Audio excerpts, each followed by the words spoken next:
We are about 3 months away from the midterm primary elections, and Iowa has some races the entire country will be watching closely. So joining me now to look ahead to the primaries is Rita Hart, the chair of the Iowa Democratic Party. Rita, thanks for being with us today. Yeah, it's great to be here. Thanks so much. So we are 3 months out from the primaries. Like I said, I guess just start off by telling me, how are Iowa Democrats feeling going into the primaries? Yeah, I keep telling folks that I could not be more pleased with the candidates and the kinds of campaigns that they've been running across the state. Democrats are interested. They know that they have a real opportunity here to have a situation where we have an open governor's race and an open Senate seat. The first time since 1968 is a real opportunity for us. At the same time, when it's really clear that having the Republicans in control for almost 10 years here in the state of Iowa has not taken us down the right direction. That people are hurting. They're hurting financially. They're nervous about things. The economy is uncertain for them, and so they're looking to see that they can find some leadership and get a change here in Iowa. So I'm happy that we have such great, strong candidates and that they are running such strong campaigns and that folks are paying attention and that great conversations have been had across the state throughout this process. And you mentioned that there are a lot of races that are up for grabs in these midterms. I want to dive a little bit deeper into a few of those. I want to start with Iowa's congressional seats because nationalize on those seats right now. It could be crucial in who ultimately gets the majority in the House. So how do you feel about flipping those seats, specifically the 1st and 3rd congressional district that have come down to the wire in the past few years? Yeah, again, we have great candidates, and I think I've been saying to folks that all eyes are going to be on Iowa, and I think that that's very true. We have an opportunity here to be the state that elects Democrats that will flip the U.S. House and flip the U.S. Senate, and that's a position that puts a lot of pressure on us to make sure that we're running the kinds of campaigns that people can get excited about. And I think that that is very true. So, as you've mentioned, we've got actually three targeted races here in the congressional races. But yes, a lot of attention on the first and the third.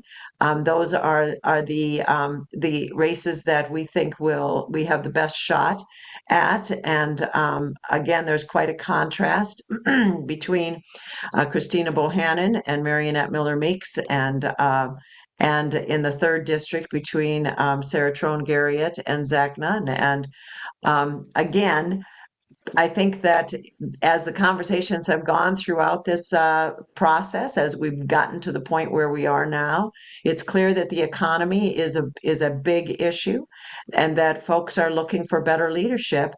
They're looking for people who are going to champion the causes that are making a difference to Iowans.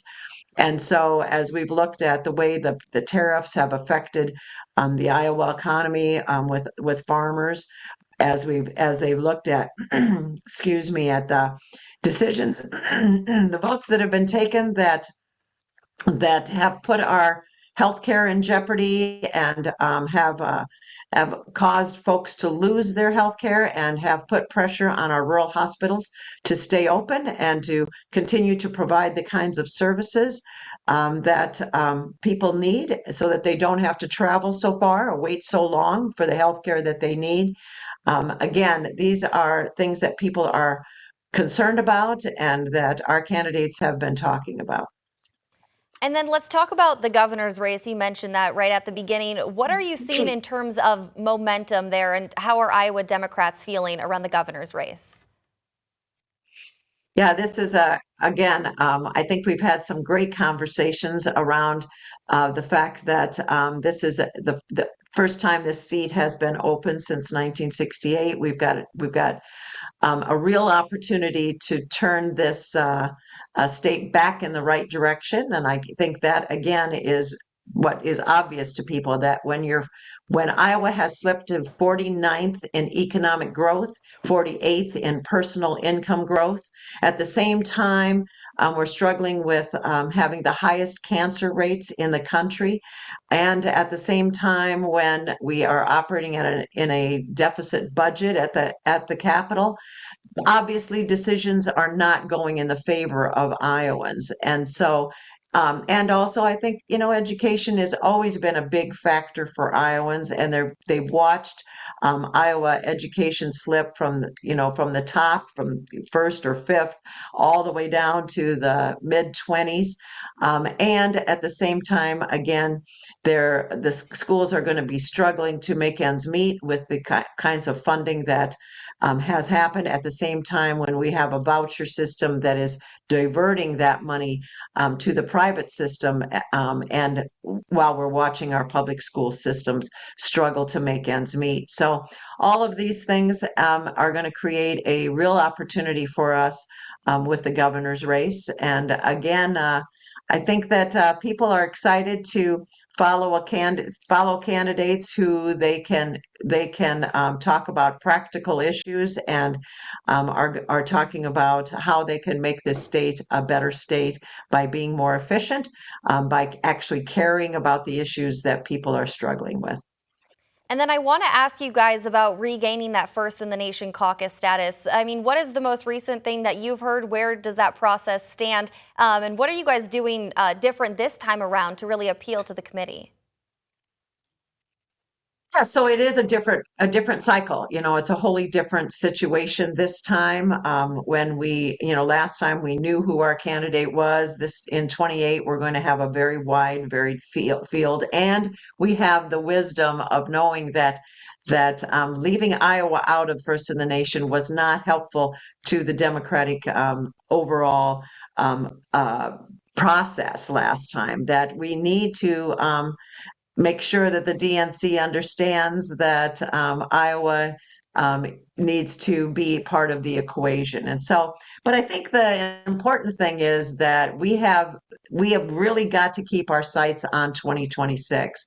When we can elect some Democrats here in the state of Iowa, that is a message to all of the country, that if you can win in Iowa, you can win anywhere in the country. And again, we've been led in this country by a governor who is the most unpopular governor in the country, and there is a reason for that. People are not happy. They are struggling economically. They are looking for better results when it comes to healthcare and when it comes to education. And again, we've got some candidates who have been doing a terrific job of talking about those issues as they canvass the state, and they are listening to the folks out there on the issues that are most concerning to them, and talking about the solutions that Democrats can provide. Okay, Chair Hart, any final thoughts you want to leave us with as we wrap up the interview? No, it's really, I think, going to be a great primary here in the end.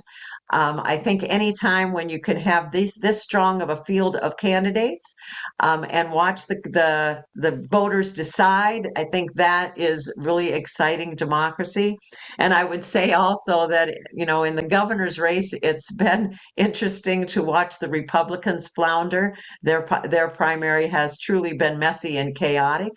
And so again, that's why I am very pleased that we've got candidates who inspire confidence, who have good solutions, who are talking about the issues that really matter. And I'm looking forward to the results on June 2nd. Okay, Chair Rita Hart, thank you so much for joining us today. Really appreciate your time. Thank you. Take care now.